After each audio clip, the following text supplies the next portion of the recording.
आप जब एक फ्लाइट में ट्रैवल करते हैं, शायद आप सोचते हैं कि पायलट, क्रू और ग्राउंड स्टाफ ही आपकी सिक्योरिटी के जिम्मेदार है। लेकिन आज के डिजिटल जमाने में एक इनविजिबल क्रू है, जिसे हम कहते हैं हैकर। सोच के देखो, अगर किसी हैकर ने एयरक्राफ्ट के नेविगेशन सिस्टम, एयरपोर्ट का बैगेज कंट्रोल या एयर ट्रैफिक के रडार को हैक कर लिया तो रिजल्ट क्या होगा इसका? एक छोटी सी वल्नरेबिलिटी और हजारों जिंदगी खतरे में। आज की इस वीडियो में हम देखेंगे एविएशन साइबर सिक्योरिटी के 5 बड़े पिलर रियल लाइफ एग्जांपल के साथ में, और एंड में आपको मैं एक शॉकिंग एविएशन साइबर सिक्योरिटी का यूज केस बताने वाला हूं। पहले नंबर पर आने वाला है एयरक्राफ्ट सिस्टम साइबर सिक्योरिटी। ये फोकस करता है एयरक्राफ्ट के ऑनबोर्डिंग सिस्टम पे, जैसे कि फ्लाइट कंट्रोल हो गया आपका, नेविगेशन सिस्टम हो गया आपका, या फिर कम्युनिकेशन और इन फ्लाइट एंटरटेनमेंट के अंदर। तो बेसिकली अगर बात करूं मैं एयरक्राफ्ट सिस्टम साइबर सिक्योरिटी में हम किस टाइप की चीजों का डील करते होंगे, किस टाइप के रिस्क बेसिकली इस सेक्टर में आते होंगे, तो बता दूं मैं आपको कि फ्लाइट मैनेजमेंट सिस्टम का अनऑथराइज एक्सेस ले लेना, बिना परमिशन के कोई उस पोर्टल का एक्सेस ले ले जहां से आप फ्लाइट मैनेज कर पा रहे हैं। इवन आपके मालवेयर इन इलेक्ट्रॉनिक फ्लाइट बैग या फिर वायरलेस डेटा लिंक हैकिंग, इस टाइप के रिस्क जो हैं आपके एयरक्राफ्ट सिस्टम साइबर सिक्योरिटी में आता है। एग्जांपल के बारे में बात करूं मैं, 2015 के अंदर एक सिक्योरिटी रिसर्चर ने क्लेम किया था कि वो इन फ्लाइट के अंदर जाके जो एंटरटेनमेंट सिस्टम होता है, जहां पे आप म्यूजिक सुन सकते हैं, आप मूवी देख सकते हैं, उसके थ्रू वो सीधे कॉकपिट के कंट्रोल तक पहुंच गया था। और इसने एविएशन इंडस्ट्री को हिला दिया था, और एविएशन मतलब एवियोनिक और एंटरटेनमेंट सिस्टम को अलग अलग नेटवर्क में रखने मैंडेटरी हो गया था इसके बाद।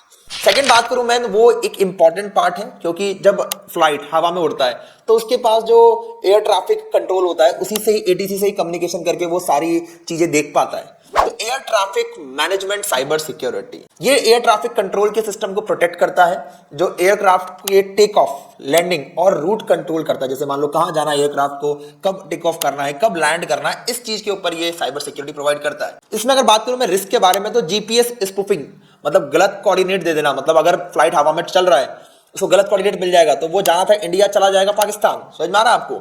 उसके अलावा रडार में घोस्ट एयरक्राफ्ट इंजेक्ट कर देना, मतलब कि फेक एयरक्राफ्ट आपके नियर बाय में नजर आएगा, या फिर आप रेडियो को जैम कर सकते हैं, जिससे कम्युनिकेशन जो है वो आपका बंद हो जाएगा पायलट और आपके एटीसी के बीच में।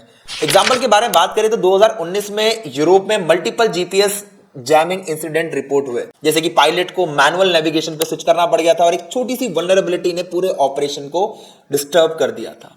थर्ड के बारे में बात करें हम लोग, वो है हमारा airport cyber security. Yes, airport पे भी साइबर सिक्योरिटी की बहुत ज्यादा जरूरत है आज की तारीख में। ये बेसिकली डिफाइन करता है आपके आईटी और फिजिकल सिस्टम को प्रोटेक्ट करने पे। इसमें जो रिस्क आ सकते हैं वो हो सकता है कि आपका रैनसमवेयर आ जाए आपके चेक इन सिस्टम में या बैगेज सिस्टम में, या फिर हैकर आपके एक्सेस कंट्रोल्स कार्ड जो होते हैं जो रेस्ट्रिक्टेड एरिया के लिए, ऐसे एरियाज जहां पे आम लोगों का आना जाना बिल्कुल प्रतिबंध होता है, रेस्ट्रिक्टेड होता है, तो उसको हैक करके वहां पे एक्सेस कर ले, या फिर वाईफाई नेटवर्क कंट्रोल और ऑपरेशंस स्टाफ, जितने भी स्टाफ वहां पे होते हैं, अगर वो भी वाईफाई से कम्युनिकेशन कर रहे हैं तो वो मेन नेटवर्क से नहीं करते जहां पे आम यूजर कनेक्टेड होते हैं। एग्जांपल के बारे में बात करें, 2018 के अंदर ब्रिस्टल एयरपोर्ट यूके में अपना सिस्टम उनको बंद करना पड़ गया था, जो जिससे वो अनाउंसमेंट करते हैं। आपने देखा एलईडी बोर्ड के ऊपर काफी सारे फ्लाइट्स की इंफॉर्मेशन होती है, उनको वो सिस्टम बंद करना पड़ गया था, और मैनुअली वो अनाउंसमेंट कर रहे थे फ्लाइट की इंफॉर्मेशन का, क्योंकि रैनसमवेयर ने उनके सिस्टम को लॉक कर दिया था। चौथा एक बहुत इंपॉर्टेंट पॉइंट होता है, जो होता है हमारा aviation supply chain cyber security. ये भी एक बहुत अच्छा फील्ड है, जिसमें एयरक्राफ्ट बनाने, मेंटेन करने और उसके पार्ट डिलीवर करने के बीच में बहुत सारे वेंडर्स जो होते हैं ना, वो इन्वॉल्व होते हैं। तो इस चीज में जब एयरक्राफ्ट बन रहा है स्टार्टिंग से लेके एंड तक का, उसका साइबर सिक्योरिटी, अगर एक एग्जांपल के बारे में बात करें तो एक एमआरओ कंपनी जो बेसिकली मेंटेन करती है, रिपेयर करती है इस चीजों को, तो उसने गलती से एक इन्फेक्टेड मालवेयर का यूएसबी जो है ना, यूएसबी ड्राइव, वो एरोप्लेन को दे दिया। अब जैसे इन्होंने सिस्टम को, उस पर्टिकुलर पेन ड्राइव को कनेक्ट करा अपने सिस्टम में, सारे सिस्टम कॉम्प्रोमाइज हो गए। और पांचवा सबसे important, OT security in aviation. इसके तो बहुत सारे अटैक्स भी देखने के लिए मिले हैं मार्केट के अंदर। अब ये ओटी क्या होता है? बेसिकली होता है हमारे पास ऑपरेशनल टेक्नोलॉजी। इसके बारे में आपने काफी सुना भी होगा।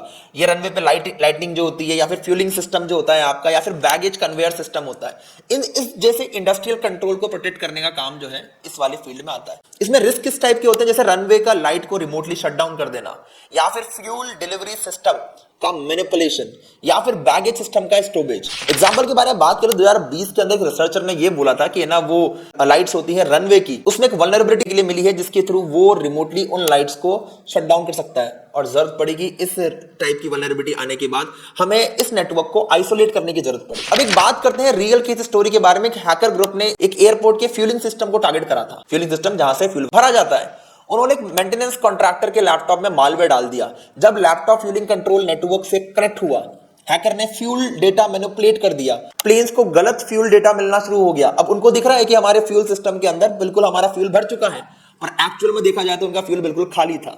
और ये पकड़ाई में आया ऑडिट के दौरान, वरना एक डिजास्टर होता। मतलब आप सोचो, अज्यूम करो आप फ्लाइट में बैठे हुए हो, फ्लाइट टेक ऑफ करता है और उसका जो फ्यूल है वो खत्म हो जाता है, कितना बड़ा डिजास्टर हो सकता है। तो दोस्तों, एविएशन में साइबर सिक्योरिटी सिर्फ कंप्यूटर का काम नहीं होता, यहाँ पे ये जिंदगी बचाने का काम भी होता है। एयरक्राफ्ट के से लेके रनवे तक एक छोटी सी वल्नरेबिलिटी एक तगड़ी ट्रेजेडी का रीजन बन सकती है। हमें समझना पड़ेगा इस चीज के लिए कि साइबर सिक्योरिटी आज की तारीख में एविएशन पार्ट में भी काफी इंपॉर्टेंट रोल निभाती है। अगर आपको एविएशन, साइबर सिक्योरिटी और रियल हैकिंग केस स्टडीज पे इंटरेस्टेड है तो इस चैनल को सब्सक्राइब कर लें, बेल आइकन को दबा लें, क्योंकि आने वाली वीडियोस के अंदर मैं एक रियल साइबर अटैक का स्टेप बाय स्टेप ब्रेकडाउन करने वाला हूं, जो आपको काफी इंसाइट देगा cyber security in aviation part में समझने। तब तक के लिए मिलते हैं फिर नेक्स्ट वीडियो के अंदर। Thank you so much, have a nice day, bye bye, जय हिंद, जय भारत।